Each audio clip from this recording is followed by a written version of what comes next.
India TV కాంక్లేవ్లో ఒకసారి ఈ రాష్ట్రంలో ఉన్నటువంటి ఆర్థిక పరిస్థితి గురించి మాట్లాడిండు. నిన్న సభలో కూడా మాట్లాడినట్టుండు సీఎం గారు. నేనేమంటున్నా అధ్యక్ష, ఈ మాట మనం అసెంబ్లీ ఎన్నికల ప్రచారంలో చెప్తే మనకు ఓట్లేద్దురా అధ్యక్ష? మన గెలవనిద్దురా? అప్పుడు తెలవదా మనకు?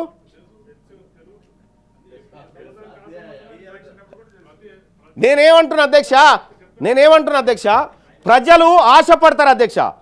పెడతా అంటే తీసుకుంటారు, కొడతా అంటే భయపడతారు అధ్యక్ష. ప్రజలకు మనం ఆశ పెట్టి మీకు అన్నీ చేస్తామనేటువంటి ఆశ పెట్టి తీరా ఇవాళ మా దగ్గర ఏమీ లేదు, ఊపర్ షేర్వాని అందరు పరేషాన్ అంటే ఓట్లేసిన ప్రజలు ఎటు పోవాలి అధ్యక్ష? 14 నెలలు గడిచిపోయింది. ఒక టైం ఫ్రేమ్ అనేది ఉండాలిగా అధ్యక్ష. ఈ బడ్జెట్ అయిపోయింది, మళ్ళీ కొత్త బడ్జెట్ వచ్చింది. ఈసారైనా గౌరవ మంత్రి గారు చెప్తాను, పోయినసారి 9,000 కోట్లు ఏదో బీసీల బడ్జెట్ అని పెట్టి ఎంతవరకు ఖర్చు పెట్టారో తెలియదు. కానీ ఇప్పుడు చెప్తా ఉన్నా, మనం కాంగ్రెస్ పార్టీ మేనిఫెస్టోలో పెట్టుకున్నాం, బీసీల కోసం ప్రతి ఏడాది బడ్జెట్లో 20,000 కోట్లు పెడతామని చెప్పి చెప్పుకున్నాం. ఇందులో ఈసారి 20,000 కోట్లు సాధించమని చెప్పి మంత్రి గారిని రిక్వెస్ట్ చేస్తూ ఉన్నా. అలాగే కామారెడ్డి డిక్లరేషన్ గురించి అధ్యక్ష, కామారెడ్డిలో బీసీ డిక్లరేషన్ పెట్టడం జరిగింది. ఆ బీసీ డిక్లరేషన్లో అధ్యక్ష బీసీలకు అనేకమైనటువంటి వరాలు ప్రకటించారు.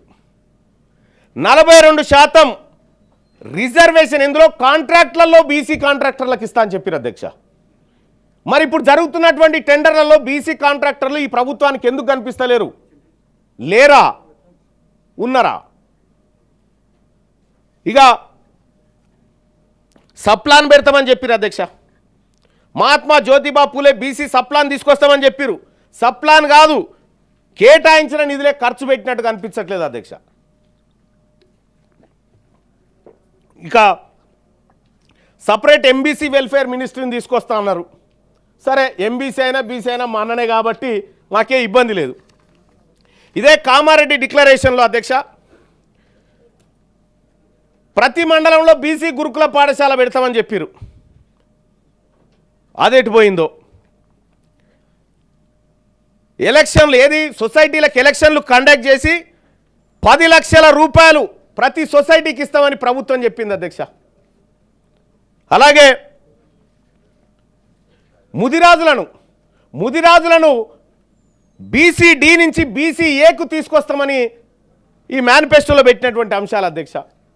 యాదవులకు, కుర్మలకు, గౌడ్లకు, మున్నూరు కాపులకు ఇట్లా అన్ని ఏర్పాటు చేసి వాళ్ళందరికీ ఆర్థిక స్వావలంబన తీసుకొస్తాం, వాళ్ళ యువతకు లోన్లు ఇప్పిస్తామని చెప్పి ఇందులో చెప్పడం జరిగింది అధ్యక్ష.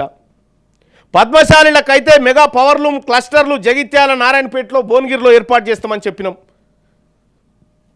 జనగామ జిల్లాకు సర్దార్ సర్వాయి పాపన్న పేరు పెట్టుకుంటామని చెప్పినాం. ఈ సర్దార్ సర్వాయి పాపన్న పేరు పెట్టడానికి, సర్వే సరిగా చేయడానికి ఖర్చు లేదు గదే అధ్యక్ష. కొత్తగా బడ్జెట్లు కేటాయించాల్సింది ఏమీ లేదు దాంట్లో.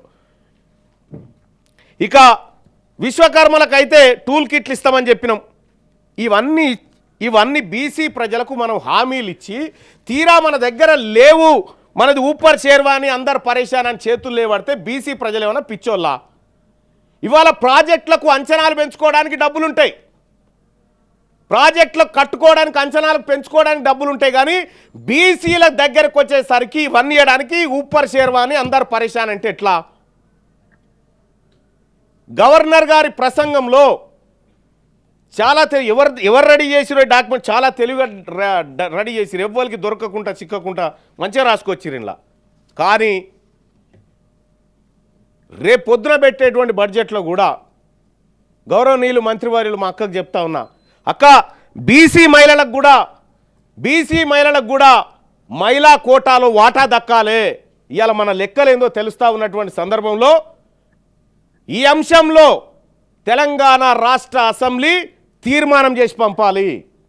33% రిజర్వేషన్ మహిళలకు ఇస్తున్నప్పుడు అందులో ఎస్సీ మహిళలకు, ఎస్టీ మహిళకు ఉంది కానీ బీసీ మహిళకు లేదు. బీసీ మహిళకు కూడా 33% రిజర్వేషన్లో పక్కా వాటా రావాలని చెప్పి ఈ సభలు తీర్మానం చేయాలని చెప్పి చెప్తా ఉన్నా. అధ్యక్ష ఒకటైతే ఫైనల్ కంక్లూజన్ అధ్యక్ష, సమగ్ర కుటుంబ సర్వే, కుల సర్వే మా బీసీ వర్గాలను మెప్పించలేకపోయింది. మా ముందున్నటువంటి 42% అనేటువంటి రిజర్వేషన్ అంశం ఇంకా సజీవంగా ఉంది కాబట్టి దానికోసమైనా 42% రిజర్వేషన్ ఇంప్లిమెంట్ చేయించడం కోసమైనా రాష్ట్ర ముఖ్యమంత్రి గారు చొరవ తీసుకోవాలి. మళ్ళా అక్కడికి పోయి ఊపర్ షేర్వాని అందరి పరిశాన్ అనకుండా తగు జాగ్రత్తలు తీసుకొని ఈ ప్రజలకు మరి ముఖ్యంగా బీసీ వర్గాలకు రాష్ట్ర ప్రభుత్వం ఇచ్చిన ప్రతి మాట నిలబెట్టుకోవాలని తమరి ద్వారా తెలియజేస్తా ఉన్నా అధ్యక్ష. అలాగే ఈ ప్రభుత్వం 42% రిజర్వేషన్ అమలు చేయించేటువంటి కార్యక్రమంలో భాగంగా బీసీ వర్గాలుగా మేమందరం ఈ రాష్ట్ర ప్రభుత్వానికి అండగా ఉంటాం. మేమంతా ఈ రాష్ట్ర ప్రభుత్వానికి ఎక్కడ అవసరం పడ్డా మేమంతా తోడ్పాటును అందిస్తాం. ఈ రాష్ట్ర ప్రభుత్వానికి బీసీలకేం పంచాయతీ లేదు, గొడవలేం లేవు. వచ్చిందల్లా కులగణన దగ్గరే, లెక్కలు తక్కువ చూపడం వల్లనే వచ్చిందనేది వాళ్ళ పక్కాగా అర్థమవుతూ ఉంది అధ్యక్ష. ఎన్నో రకాలుగా ఈ లెక్కలు తప్ప అనేది వాళ్ళ డాక్యుమెంట్ల ద్వారా బయటపడ్డ తర్వాత కూడా వితండవాదం చేసి ఇంకా ఇవి కరెక్ట్ ఉన్నాయి, చర్చకి ఎవరు వచ్చినా సరైనటువంటి మాటలు ఇక బంద్ చేసి 42% మీద దృష్టి పెట్టమని రాష్ట్ర ప్రభుత్వానికి తమరి ద్వారా సూచన చేస్తున్నా అధ్యక్ష. ధన్యవాదాలు.